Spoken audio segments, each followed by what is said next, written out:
Buenos dias, buenos tardes, mga amigos, mga amigas, sa aking mga kompanyeros at kompanyeras, magandang araw po sa inyong lahat. At bago po tayo magsimula, gusto ko lang pong linawin na ang iniinom ko pong kape ngayon ay galing po ito sa sarili kong bulsa. Walang pondo ng Senado na ginamit dito. Okay, so bakit po natin binabanggit ito? Dahil sa kasalukuyan po, may panibagong nagba-viral na usapin sa ating Senate Impeachment Court. Ito po yung tungkol sa kaso ni Vice President Sara Duterte. Medyo nag-viral nga at maraming pumupuna, maraming naiinis, nagagalit. At bakit daw ganon, no? Na gagamitin pa ang pondo ng bayan para pakainin itong mga miyembro ng defense team ni Vice President Sara Duterte. Ngayon, kinumpirma kasi kamakailan na nagpadala ng formal na sulat ang ating pong Office of the Vice President sa impeachment court, no? At ang kanilang hiling, no, may kahilingan, nagde-demand ang ating Office of the Vice President. Ang gusto nilang mangyari, yung ang Senado ang magbayad at sumagot sa catering services doon sa pagkain at iinumin ng buong Office of the Vice President Defense Team. Kasali na dito yung mga abogado, yung mga testigo. Ito ay gagawin sa buong panahon ng impeachment trial. At ang matindi pa po dyan, gusto nila na ang gagamiting caterer ay yung preferred caterer mismo ng Office of the Vice President. No? Social, di ba?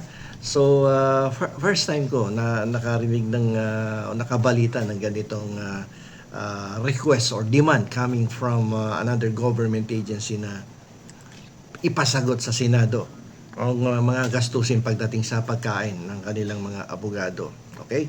So, dito agad naman kumilos si Senator Ping Lacson. No? Agad niyang binalahura at ibinasura. Binasura ni Senator Ping Lacson at ang Senado ang request na to.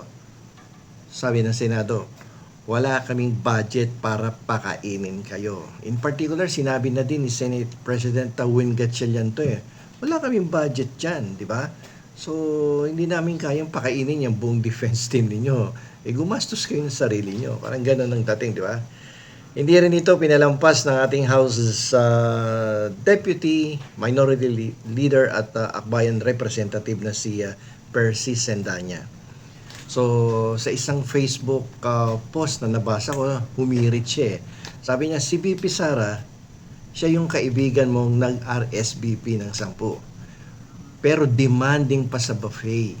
Parang mas concerned pa siya sa catering kesa mismo doon sa kinakaharap niyang kaso sa impeachment trial court. Okay? Ang inaatupag daw ay yung catering services imbis na ang atupagin ng preparasyon ng kanyang depensa. At nang siya ay tuluyan ng mapawalang sala dyan sa impeachment trial court, bakit tong caterer ang inaatupag? No? So, dinagdag pa niya dito. Ito, joker din minsan to si Congressman Sendanya. Dagdag niya dito, bloodbath ba talaga o birthday party ang gusto ng Vice President?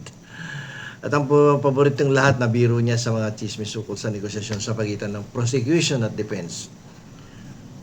Sabi niya, kung tutulungan daw ng prosecution team ang defense, pwede kaya silang makikain pa sa catering ng Office of the Vice President.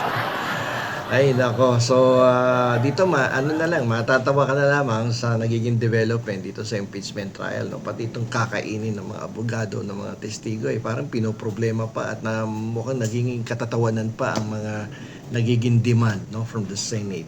Okay? So mga kasama, nakakatuwa man pakinggan sa pampublikong chismis. Napakalalim ng usaping pambatas at pampublikong etika rito. Pag-usapan po natin ito gamit ang ating mga batas at desisyon ng Korte Suprema. Siyempre, alam niyo naman, dito po sa ating channel, hindi po pwedeng magkaroon tayo ng episode without citation of our existing laws and jurisprudence. So, dapat may rekado tayo ng batas at jurisprudence. Okay? So, susuriin natin to. May karapatan ba ang isang akusado sa impeachment trial na magpalibre ng kain sa Senado. Grabe, no? Magpapalibre pa ang akusado, no? Doon dyan sa Senado. Alam mo po, pag-usapan po natin ang saligang batas. No? In particular, yung Article 6, Section 29. No? Dito po sa provision na ito ng ating saligang batas, malinaw po na sinasabi na no money shall be paid out of the treasury except in pursuance of an appropriation made by law. So, ano po ang ibig sabihin yan?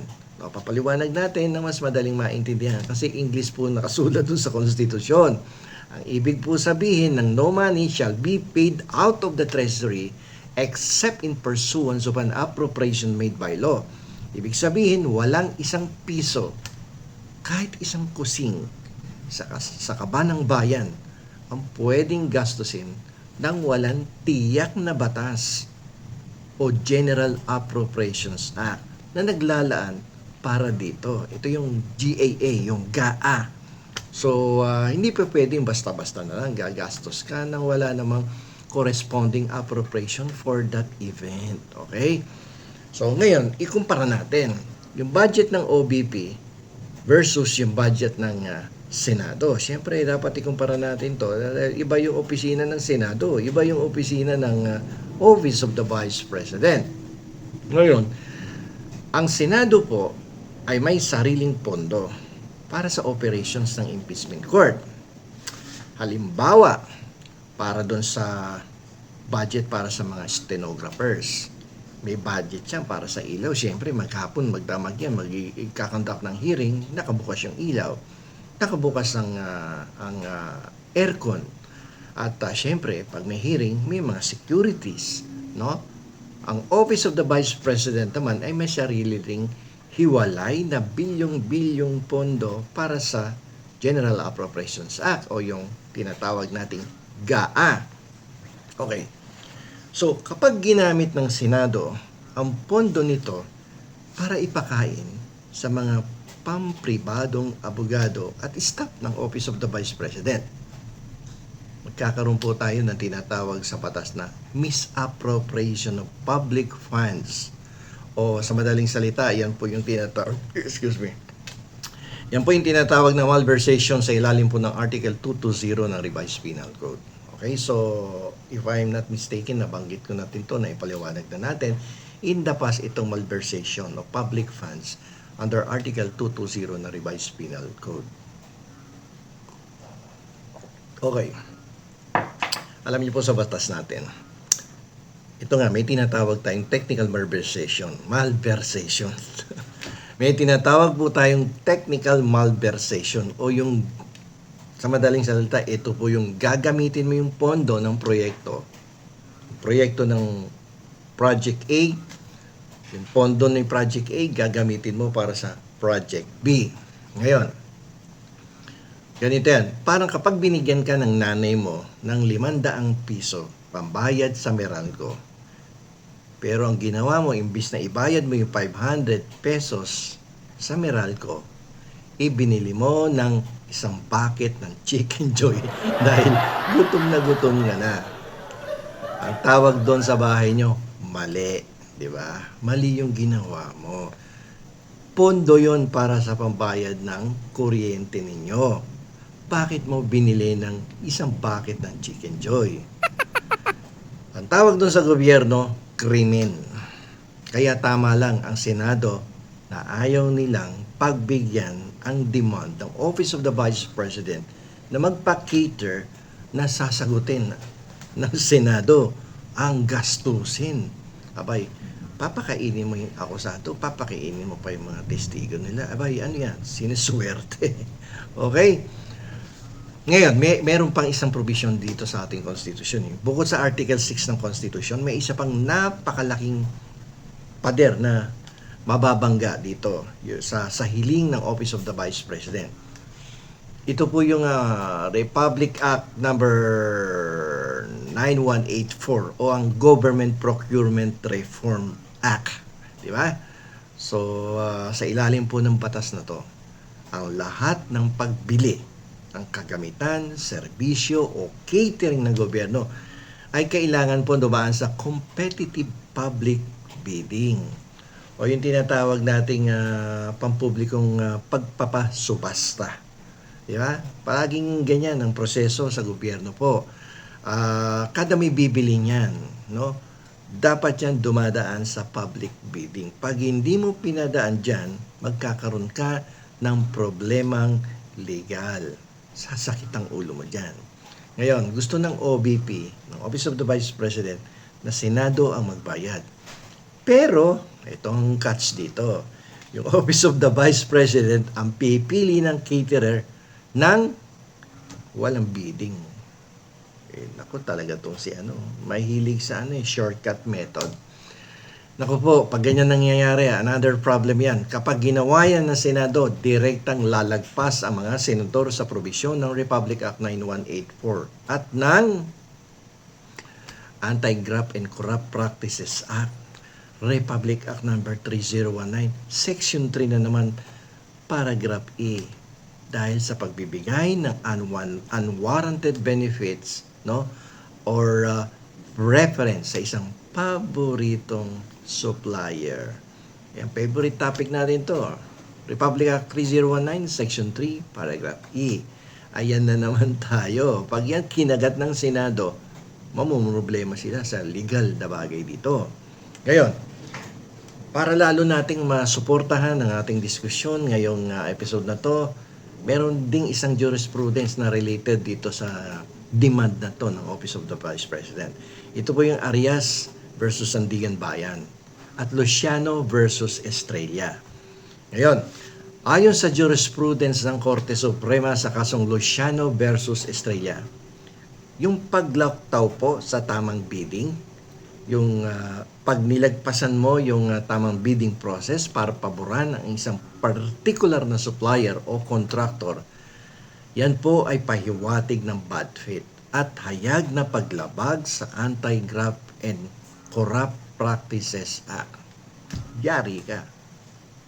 At ayon naman po sa Arias Doctrine, decided by the Supreme Court to, kahit pa mataas na opisyal ka, may pananagutan ka kapag pinalusot mo ang mga irregular na gastusin ng pondo ng bayan. So, hindi pa pwede yan. Biruin mo, meron na tayong sa public bidding law, meron tayong Anti-Graft and Corrupt Practices Act, at meron tayong provision sa Constitution. Biruin mo, sasagasaan mo mga batas na yan para lang masunod ang wisyo ng isang mataas na public official. Delikado po yan. Isipin nyo na lang ganito. Paano kung sabihin natin, paano kung pumayag ang Senado na i-cater ang OBP? Tapos ang napiling preferred caterer ay lechon de leche. Araw-araw, lechon de leche. Di sa gitna ng impeachment trial, ganito mangyayari. Habang mainit ang pagtatalo, habang mainit ang debate sa confidential funds, no, tungkol dyan sa grave threats na yan, na ibinibintang laban sa ating vice presidente, ang maririnig mo doon sa background. Objection, Your Honor. Pakipasa mo na yung gravy dito sa amin. Kasi nagkakain naman lechon de leche. Ano yan, katawa-tawa ang ating Senate Impeachment Court. Alam niyo po sa abogasya po, may tinatawag po tayong Doctrine of Unjust Enrichment. Ito po mababasa nyo sa Article 22 ng Civil Code of the Philippines. At dito po sinasabi na no person, isang bubulo lang, inom muna ako kape. Yan po sa Article 22 ng Civil Code. Sinasabi dyan na no person shall unjustly enrich himself at the expense of another.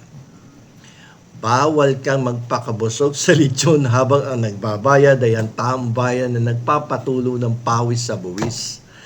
Yun ang simple explanation dyan sa Article 22 ng ating Kodigo Sibil. Di ba? So, kain ka ng lechon, nagpapakabusog ka ng lechon sa Senado. Habang yung taong bayan na nagbabayad ng puwis ay nagpapatulo ng pawis, ay ayun, hirap na hirap, no? Kada sweldo kinakaltasan, tapos ikaw kain ng lechon dyan. Pinagbibintangan ka na nga ninakaw mo yung pera ng bayan pagkatapos pakakainin ka pa ng lechon. Ang swerte-swerte naman, no? Di ba? Ngayon puntahan po natin itong naging reaksyon ni Representative Sendanya, no? At ang ikinikilos kasi ng ating mga public officials ay mukhang hindi sumasang-ayon sa pinag-uutos ng Code of Conduct, no? Para sa mga public officials. So balikan po natin yung hirit ni Congressman Percy Sendanya. Bakit ba mukhang napakalakas ng impact ng kanyang mga pahayag sa publiko? Ako ano ko lang to, nabasa ko lang to sa Facebook. Lumabas kasi doon sa newsfeed ko eh.